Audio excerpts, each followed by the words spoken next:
So this is a reference collection of Indian butterflies and moths, and it's the largest private collection in the country, and it is a depository in the sense that it is a recognized collection where if you describe a new species or subspecies of butterfly or moth, you can deposit the type specimen. So we have about 200 types in this country, which is more than most Indian collections. Okay, so it also looks quite nice, so we have it up on the walls. Now, these are all Indian. This is the largest Indian butterfly. It's called the southern birdwing. A male and a female. The female's wingspan goes up to 19 centimeters. This is from South India, and then these are from the Himalaya, the golden, and this is from Northeast India, the common. Here you see two butterfly species which are identical, and here you see a bunch of butterfly species that look very similar. Now, Darwin, of course, said survival of the fittest, and the fittest is a singular. So how come 5 of these guys are fittests? Right? The reason they look similar is that they're poisonous. So these chaps and these chaps, they contain poison in the form of aristolochic acid in the body. Now, this is a passive defense. So it's not, they can't bite you, they can't sting you. So an active defense would be where they could bite or sting, so you know, stay away.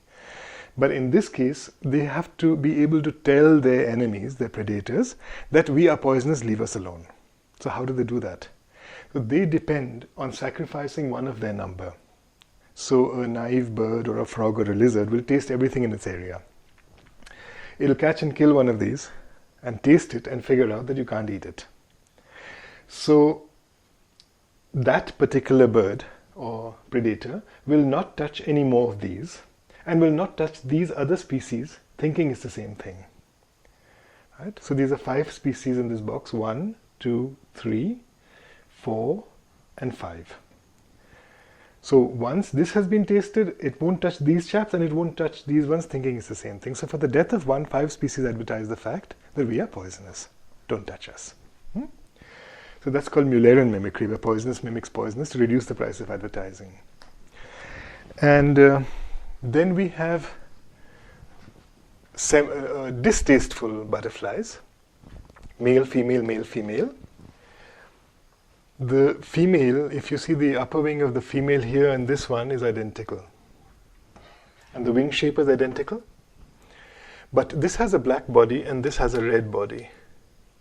Right? So when she's flying, you can see the red body. So this one is painted red on the hind wing to look like it has a red body when it's flying. We can move on to that box for the time being. These are extremely poisonous butterflies. So again, you have the poisonous copying the poisonous, the shining blue, copying this shining blue one here, copying the shining blue one there, and that one there. And then, of course, these orange ones copying each other, 2 different species. And these brown ones, 1 species, 2 species, 3 species. And all these chaps copying each other. So you have again poisonous copying poisonous, except in this case, they are extremely poisonous. The previous ones contain aristolochic acid, which doesn't kill you. These contain heart poisons, and that can kill you. In fact, this chap over here, which is a very common butterfly throughout India, is the only butterfly reputed to have killed a human being. And not long ago, in 2001, an 8-year-old child in South Africa died of suffocation. So they did an autopsy and they found butterflies in her stomach. So it's probably these ones. So she swallowed these butterflies and died of the poisons in them. So we have these poisonous copying poisonous. Then we have the phenomenon of edible butterflies, right, copying the poisonous ones over there. Yeah. These ones copying that group. These ones again copying this group. And these ones doing a very good job of copying that one over there. So these are perfectly edible and belong to a completely different family. They are they have diverged more than 200 million years ago. So how they managed to not only copy every last marking, but the behavior, the flying time, the habitat, everything. So it all goes together. So it's a very, very clever idea, but it is not a genuine thing because these are still fakes. Now, in this case, these chaps depend for survival on being at low density. Because if there is a new bird, and the new bird by mistake catches this one first, so he'll believe that it is nice to eat, this pattern, and then he catches the poisonous one, then he says, oh, there's some bad ones in between. But the cover is blown. So these chaps have to keep their populations at such a low density that the bird actually gets the poisonous one first.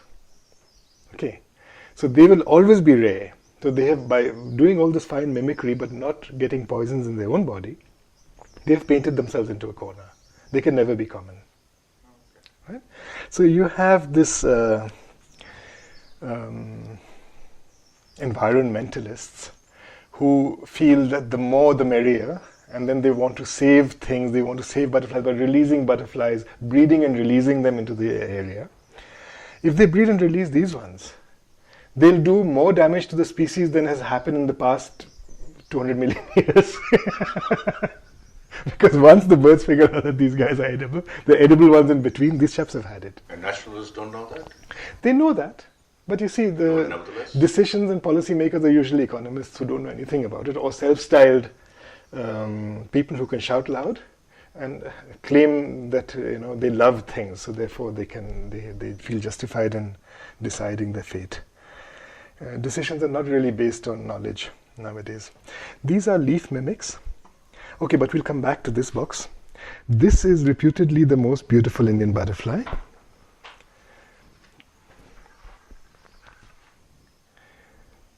The common peacock. This is a range of variation. It starts over here, right, and goes on over here. This is the spring brood. They're very small. These are other peacocks, Mormons, and this is the Paris peacock. This shows geographical variation. This whole line is one species. These two are from the Nilgiri hills in Tamil Nadu. These three are from northeast India, and these two are from the western Himalaya. So you see, it get the large blue patch is much smaller in northeast India, and the very small specimens in the West Himalaya. Of interest over here is that these blue colors are structural colors. They are not pigment colors. For example, this black here is a pigment, the blue there is a pigment, but this blue here is a structure. It's a prism. These are like tiny prisms on the wing. So you will see the color changing. Right? And over here you see the phenomenon of one butterfly has blue, the same thing as green, and this is turquoise. Because the structure of the prisms are slightly different. And this is by choice?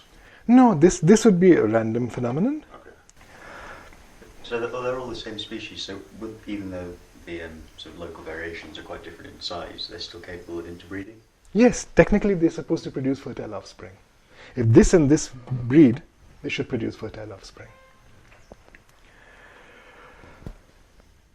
These over here are dragonfly mimics. You see the wings are transparent. They found in Assam and down to Southeast Asia. And there are other semi-transparent ones, but they're not mimicking dragonflies. They have other tactics. In those boxes over there, these two boxes form a separate family. So you have the whites and the yellows. These brightly colored ones are poisonous. And these chaps are not, although they're brightly colored. They follow a different strategy. These four yellow ones over here, and the white one below, the four yellows are males and the white is a female. This is the origin of the word butterfly, the butter-colored fly. And the reason this one got the name is that it is the longest lived butterfly. It lives for 10 months as an adult, and it spends about 8 or 9 months of that time under the snow hibernating. So at the beginning, in September, in August they emerge. They go into hibernation by September, and then they emerge next year when the snow melts in June or so. And there are 4 species in Britain. Obviously the name butterfly came from Britain, and there are 4 species that hibernate. So 3 of them are brown and tawny, and this one is yellow and white. And there's an old Viking superstition that if the first butterfly you saw in spring is white or yellow, it'll be a good year. So you'd have all the little fellows in spring go out looking for white or yellow butterflies, because that's one way of passing your exams. So, and then when they saw it, Everybody out of the net looking for a butterfly. yes, no, you didn't need to catch it. You just needed to see it. Just see it. Yeah, but once you'd seen it, you needed to report it also. So then the best way would be to say that it is a butter-colored fly. I mean, the butterfly. That's where the word came So from. that's where it all started. Yeah. And now, of course, all of them are called butterflies, and that's called a brimstone. Brimstone being sulfur, so it's also that color. This box over here is all edible butterflies. Now here you see the phenomenon of, here you have 3 males and 2 females of a deadly poisonous butterfly. Right? These are being copied by 3 males and 2 females of an edible butterfly, the males copying the males and the females copying the females. It's a very rare phenomenon where the males and females copy their own sexes. Here you have this 2 bright blue males and the big female at the bottom, again copying the generalized pattern of this group. For the remainder of this box, they are dull, they want to avoid attention, and what they have done is they've painted eyes on their wings. Now in nature what happens is that a bird or a frog or a lizard, they tend to attack the head of their prey. And you recognize the head by the presence of eyes. And these chaps have figured that out and painted eyes on a disposable part of their wings.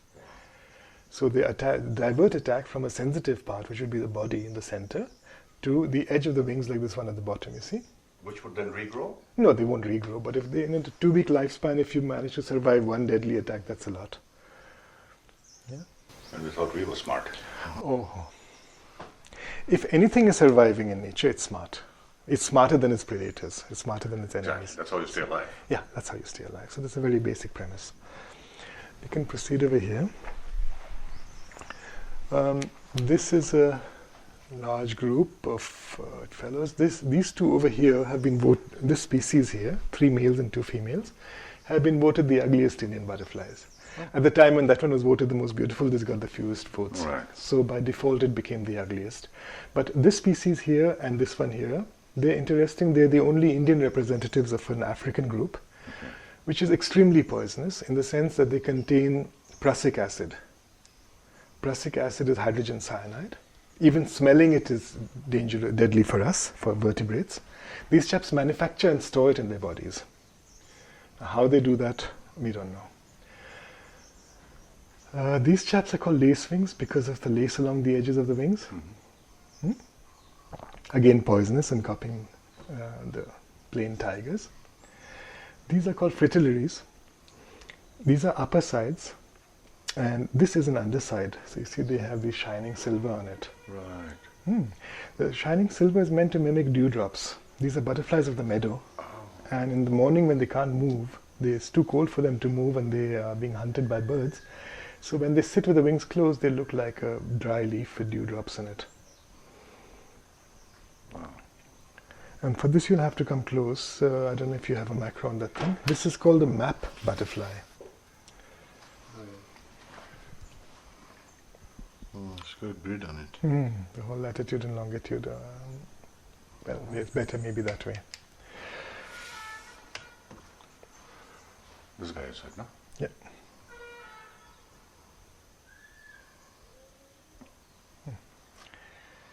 And they are mimics again. These are all edible. So you have the mimics of those chaps over there. By edible, you would mean predators or humans too? And humans can eat it too. There's no poison in it. Vertebrates can eat it, and we are vertebrates, so that's perfectly okay for us.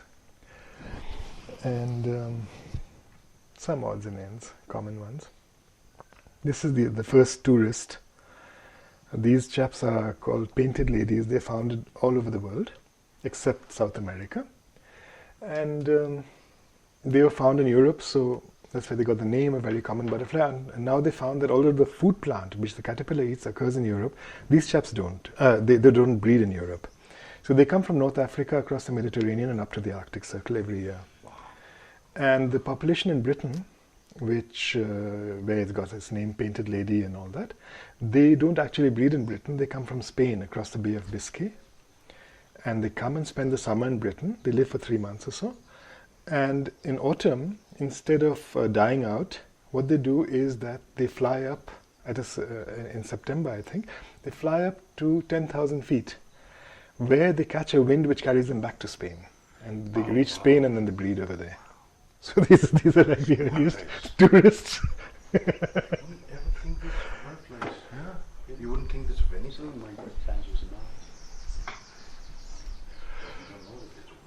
This is the smallest Indian butterfly. These two species, they go down to 11 millimeters, and rather dull little fellows. But if you move the camera back, then they are dull so long as they are in diffuse light. The moment focused light touches them, the prisms on their wing come into play and they become blue. Awesome. And if you remove the light, of course, they don't have any color. This is a continuation of this box. Brilliant little fellows.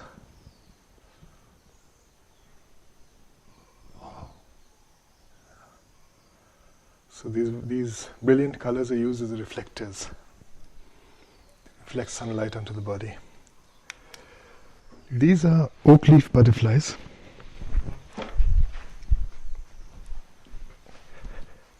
So they are very good. There's one species in there, and they are very good camouflage.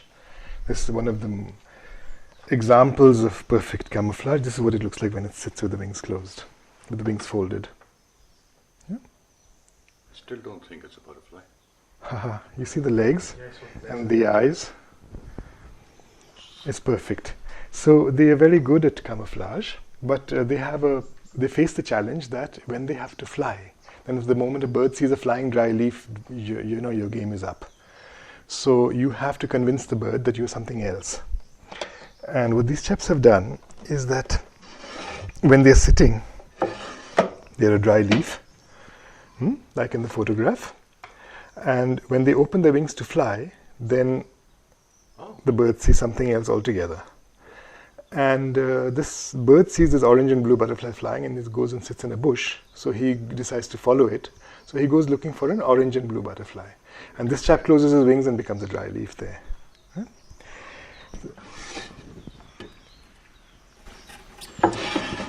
And these guys never went to school, university, or whatever. The biggest school, the biggest university is life. If you can survive, that's it.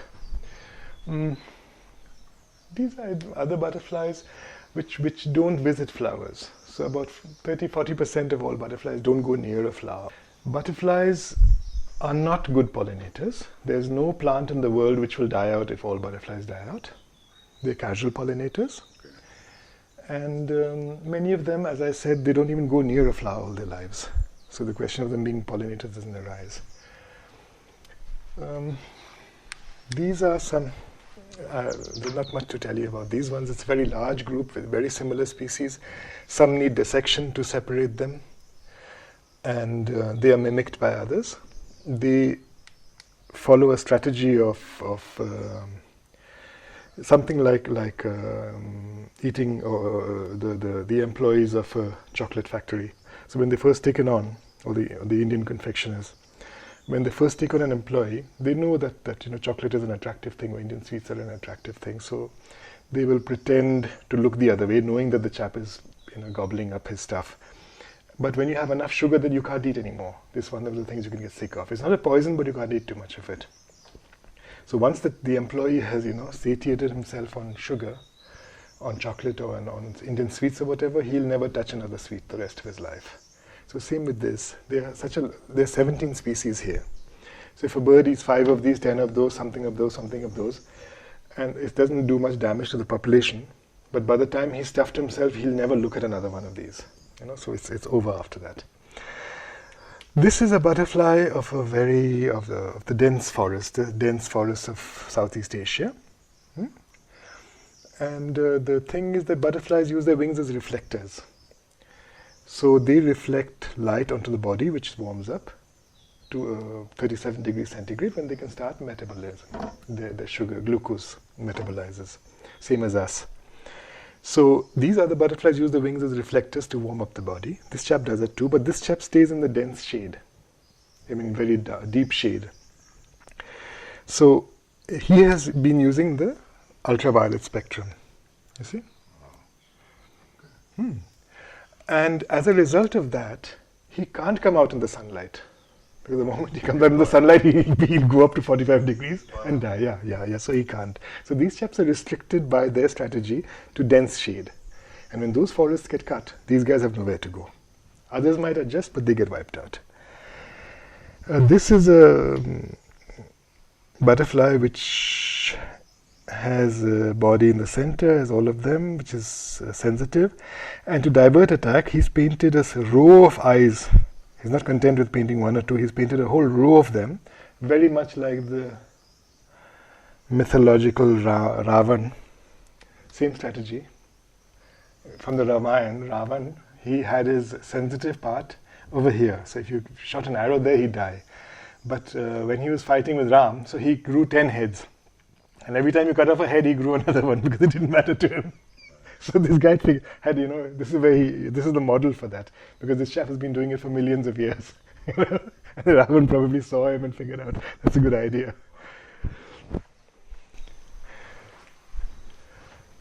This is the largest insect in the world. It's called the Atlas moth.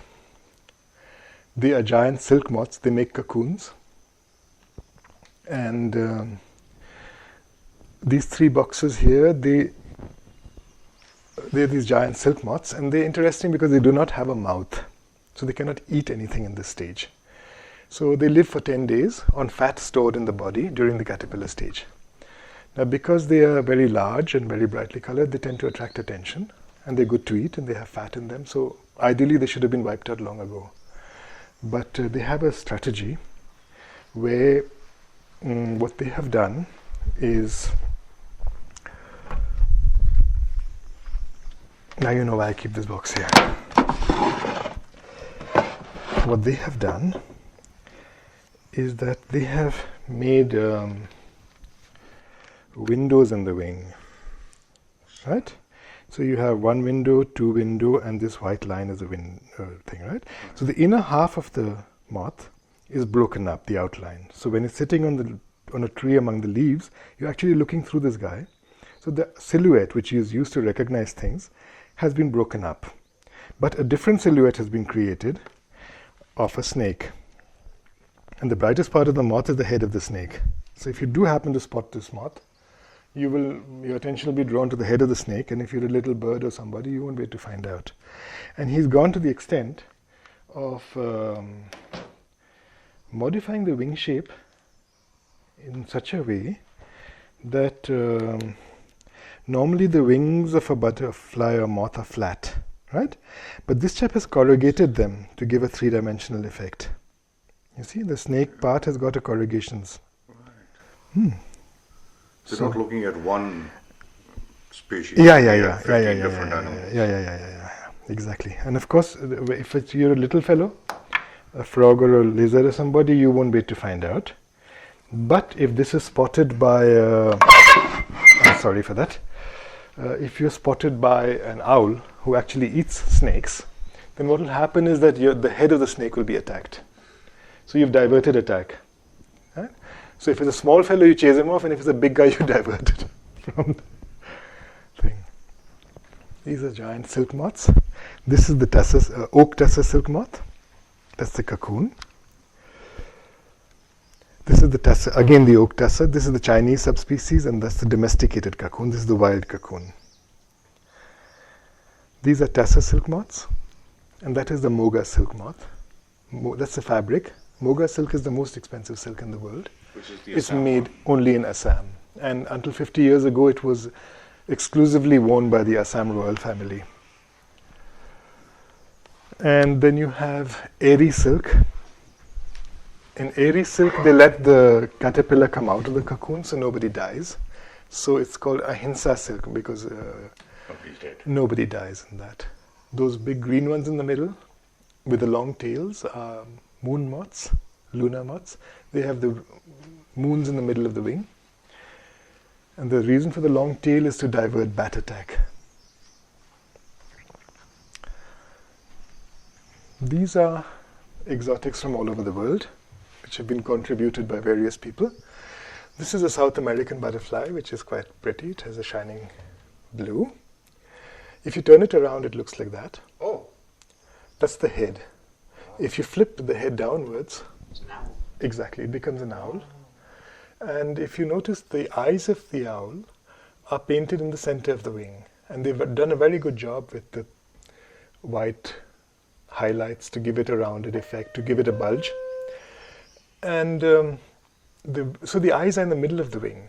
Normally, eye spots are on the edge of the wing to divert attack to a disposable part of the body, the edge of the wing, like that eye, for example. This is in the center, so that can get hurt, the body can get hurt. So the signboard, in the case of the other ones, are saying attack, but attack the wrong place. This chap is saying don't even think of attacking because nobody dream of attacking an owl that size. okay. So the eye is the same, but the message is different. These are called Ulysses swallowtails. They're from Papua New Guinea. And the interesting thing with them is that, They're going to change color. yeah, the color changes. Awesome. From turquoise to the deepest blue. Suddenly I have such respect for butterflies. You know? Oh, seriously? Yeah, these are Japanese butterflies. That's the Japanese national butterfly, a male and a female. These are Japanese peacock butterflies. You know, all these exotics, they're bred on butterfly farms in their countries of origin, and they're supplied as pupae to butterfly houses all over the world. Now, in the case of this chap, it's the Chinese peacock. So they were breeding it in China, and they bred 23 generations and sent the pupae all over the world. In the 24th generation, under laboratory conditions, our common peacock, our most beautiful butterfly, came out. So suddenly it turned out that these are the same species, which scientific research would never have proved. Because I don't think anybody would have, but by accident it happened that, that one came out. So now we know that it's the same thing. These are South American moths. Again with the exotic colors. And this is among the most beautiful butterflies in the world. If you turn it around, it looks like that. So when it closes its wings, it looks like that. When it flies, it looks like that.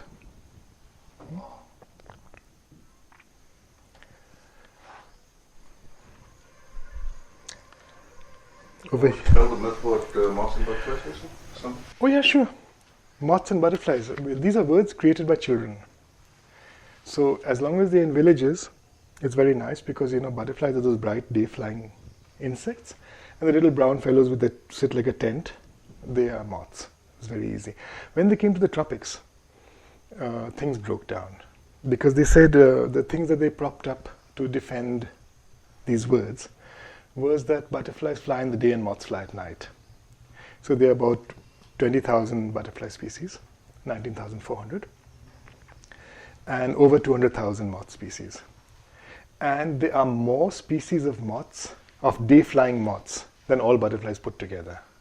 So obviously that distinction can't work.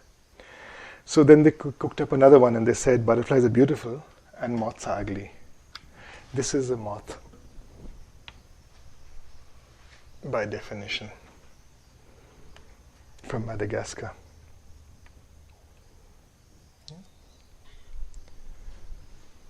They're not ugly. Yeah, and there's some very dull butterflies. And then they said that butterflies sit with the wings folded over the back and moths sit with the wings flat or like a tent. And there are many butterflies that sit with, there are many moths that sit like butterflies. Right. That didn't work either. So everything they cooked up, there were too many other examples. It wasn't an exception to the rule, but the rule was obviously on the other side. So finally they came to the thing that the antennae of butterflies end in a swelling, right? And you can see that better here among these African butterflies. You see the antennae end in a swelling, and everything else is a moth. There are more than 20 different types of moth antennae. And then there's a South American family of moths with antennae like that. So then they went in and they said, that one went out. yes, exactly. So no, then they had, because that's, it doesn't go any further than that. So they said, okay, you see the upper and the lower wing, where they join, when the butterfly flaps its wings, so the muscles are on that and weaker muscles are on that. So they should separate. But they don't separate, they move together because there is a strengthened area of overlap, right? And in those moths which have these clubbed antennae, there is a thing called a frenulum and a retinaculum, which means a flap and a bristle. So one wing has a flap and the other one has a bristle which fits into the flap, and that's what holds the wings together. So if you have clubbed antennae and a frenulum and a retinaculum, you're a moth, and if you don't, then you're a butterfly. So you can imagine when I would say that I don't believe this distinction between butterflies and moths. They are Lepidoptera. If you touch an insect, okay, we come to the thing, anything with 6 legs is an insect. So, okay, if you find something with 6 legs, is an insect, and you touch it and the color comes off on your fingers, it's a Lepidoptera, and that is a butterfly or a moth, because these tiny scales cover the wing and give it the color. So the wing actually is, you see these black lines? These are hollow pipes. Okay. And there's a framework, a transparent membrane on both sides, 2 transparent membranes. And then there are scales which are like table tennis rackets with a handle stuck into the transparent membrane. And when you touch that, those table tennis rackets stick to your finger like dust, right? And leaves the transparent membrane empty. So that is a Lepidoptera. Lepidos means a scale. Pteron means wing, scale wings. So if a moth or butterfly, if you touch them, the color comes off on your fingers. Any other insect, if you touch it, the color won't come off. Right? So that distinguishes moths and butterflies. That's a genuine distinction. And butterflies and moths are just words that we have made. That doesn't really reflect in nature. These are, again, the most beautiful butterflies in the world. They are bred on farms in South America, northern South America, and the wings are used to make jewelry, lockets, earrings, handicrafts. This, of course, the sunset butterfly. And these are African butterflies, some leaf butterflies. This one is called the mother of pearl. Sure looks like one. Yeah, you see it gets pink. Yeah? And the one above it, what do you think that should be called? Mother of pearl with a crown? No. What does it look like? I was going to say something smart, but you're recording. No, go on ahead and say something smart. I was going to say something about a braid. No. No, you all left brains. You all left brainers. Now does it remind you of something? Still not? Eagle. Not exactly an eagle, but close. Oh, Like a bird. like a penguin. Yeah, you're right. Yeah, all right. Yeah, I got it. 2 penguins. I told you. Eagle. Good. Yeah, give it a clue. That's how I got it. So. 2 penguins standing back to back. That was it? Yeah. Yeah, that one. And these are common Indian butterflies. Half of them are paper, half of them are real. These are origami sheets which we make for children, where they can fold it into a real species. Okay. And once they folded it, then they can learn about the species and they can identify the species and make a collection for themselves. Teaching experience. Yes, because you can't really learn until you have a collection. And this is a bit of a technical process to make a collection. Not everybody can, so they can make it with paper and then do what they want with it. So that's it. That's it, Yeah. Wonderful. Want to just introduce yourself at the end? In terms of the PhD, and this is what I don't have a PhD. No, the PhD people sending it. Oh, this is a identification center. So this is what I've just showed you is a reference collection, and we identify moths and butterflies for technical institutions all over the country. And besides that, we're doing all sorts of other work. Wonderful. And this is just a small part of the collection, which is on display, and there's much more going on. Wonderful.